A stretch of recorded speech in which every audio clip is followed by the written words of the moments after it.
datang kembali Bapak Ibu Saudara di Saat Teduh bersama GPDI Mahanaim Tegal.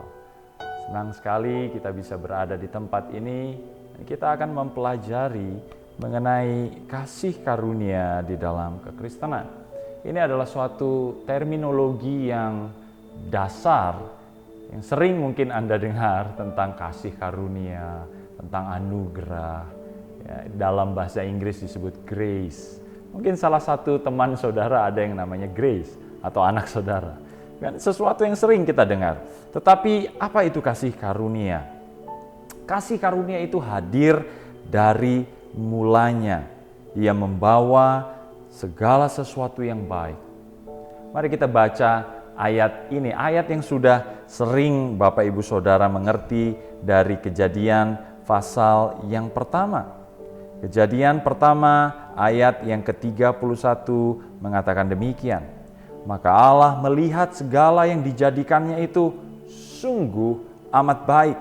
Jadilah petang, jadilah pagi, itulah hari ke-6. Kita tahu Allah menciptakan segala sesuatu dalam 6 hari. Dan di hari yang ke-6 Allah menciptakan manusia. Setelah hari ke-6 Allah berhenti dari penciptaan, dari aktivitas penciptaan dan beristirahat di hari yang ke-7. Karena itu kita tahu bahwa di hari ke-6 segala sesuatunya, kalau istilahnya Bapak Gembala, paripurna. Semuanya sudah selesai. It's complete, finish, sempurna. Jadi Allah selalu melakukan yang baik pada mulanya. Dan karena itulah semua ciptaannya Allah itu diciptakan untuk melakukan pekerjaan-pekerjaan yang baik. Anda bisa baca itu di dalam Efesus pasal yang kedua ayat yang ke-10. Jadi diawali dengan baik, tetapi Allah juga ingin mengakhiri segala sesuatunya dengan baik. Kalau Anda baca di dalam Wahyu pasal 22 ayat yang ke-13, Wahyu pasal 22 ayat yang ke-13 dikatakan demikian. Aku adalah Alfa dan Omega, yang pertama, yang terkemudian, yang awal dan yang akhir. Jadi kalau awalnya baik, Allah pasti akan mengakhirinya dengan baik. Seringkali kita bertemu dengan orang yang awalnya terlihat baik, tapi pada akhirnya mengecewakan. Pada akhirnya menipu. Pada akhirnya saudara malah dirugikan oleh keberadaannya. Tetapi Allah kita adalah Allah Alfa dan Omega yang mengerjakan segala sesuatu yang baik. Bahkan kalau Anda baca di Wahyu 22 ayat yang ketiga dikatakan demikian. Wahyu 22 ayat yang ketiga dikatakan, maka tidak akan ada lagi laknat.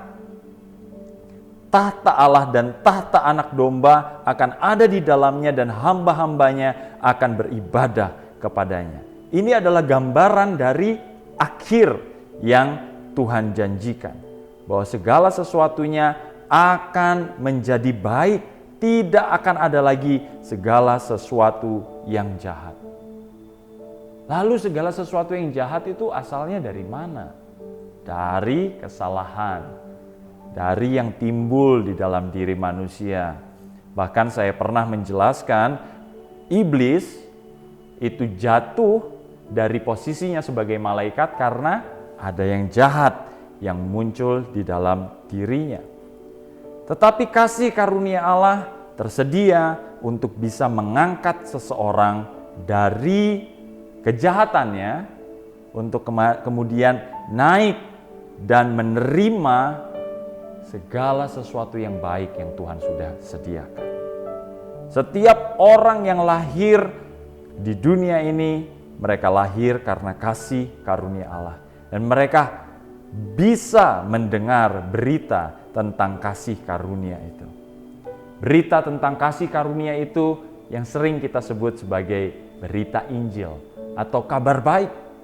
Nah, kata ini sebenarnya arti harafiahnya atau arti literalnya adalah kabar baik. Jadi kita memberitakan bahwa Allah itu tidak meninggalkan manusia yang sudah jatuh, manusia yang jahat ini. Bahwa Allah itu punya kasih karunia yang disediakannya bagi kita. Ada orang-orang yang membawa berita tentang kasih karunia Allah ini. Lalu apa respon yang harus diberikan terhadap kasih karunia Allah? Responnya adalah percaya, berseru kepada Tuhan untuk kemudian menerima keselamatan. Percaya, berseru kepada Tuhan untuk menerima keselamatan. Anda harus percaya bahwa Allah itu punya rencana yang baik bagi Anda. Bahwa Allah tidak sedang menipu Anda. Bapa penipu itu iblis, bukan Allah. Allah selalu menyediakan yang baik. Dan bukan saja saudara kemudian percaya, Anda berseru kepada Dia. Anda mengungkapkan kerinduan Anda kepada Tuhan melalui pujian, melalui penyembahanmu, melalui doa, melalui percakapanmu hari demi hari dengan Tuhan. Orang yang belum mendengar tentang kasih karunia itu, sebenarnya mereka sudah tahu ada kasih karunia. Kenapa? Karena kasih karunia itu ada di seluruh ciptaan Tuhan. Tadi saya jelaskan bahwa segala ciptaan dari hari pertama sampai hari yang ke-6 adalah ciptaan yang baik.